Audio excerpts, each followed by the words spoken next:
Jadi Mini Cooper istri sudah dijual, beli kado yang baru untuk ulang tahun istri. Nah, ini kadonya sudah datang. Tada! Bukan, ini mobilku. Loh, kok jelek? Oh bukan ini sebelah sini. Tada! BMW i7 yang terbaru, ini elektrik, cakep ya. Gila, gagah banget. Kira-kira dia marang ya? Mobil dia aku jual tanpa izin, tapi dikasih mobil yang baru, lebih bagus, lebih keren.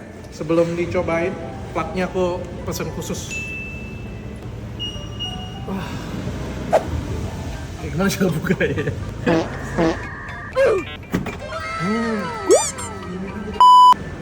Keren. Keren banget. Ini mobil listrik. Kalau dulu punya mobil aku pengennya itu bawa Rolls Royce, terus keren BMW kali ya. BMW itu kayak keren banget lah. Dok, lu beli mobil tahu fiturnya nggak? Enggak. Hidupinnya gimana cara?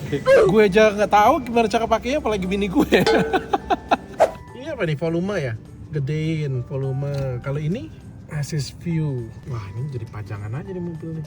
Ngomong-ngomong, ini pengalaman pertama aku bawa BMW seumur hidup. Tapi kayaknya BMW ini juga sama kayak Rolls Royce ya. Enak tuh kalau disetirin di belakang. Kita mau tes kebut dulu, sekebut apa? BMW elektrik. Ini semuanya elektrik. Keren ya. Nggak berisik sama sekali loh. Kayak suara mesinnya tuh nyaris tak terdengar. Oke. Ini kita mau lihat di bagian belakang ya. Cara bukanya gimana ya? Dobrak aja. Ini ya. Wis. Oh, ini ada iPad nih. Ini nih. Tuh telepon tuh. Pak, ayam goreng satu ya, yang pedas. Ini bisa pijit juga ya? Bisa.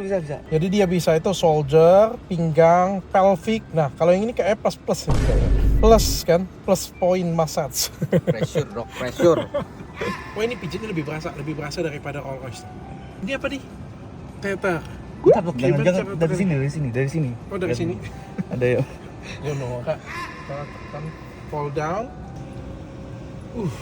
Gue kira layarnya kecil kayak gini loh. Ini layarnya gede banget. Wah, gila, gede banget ya. Wah, enak nih sambil pijit, sambil nonton. Ini bisa dibuka.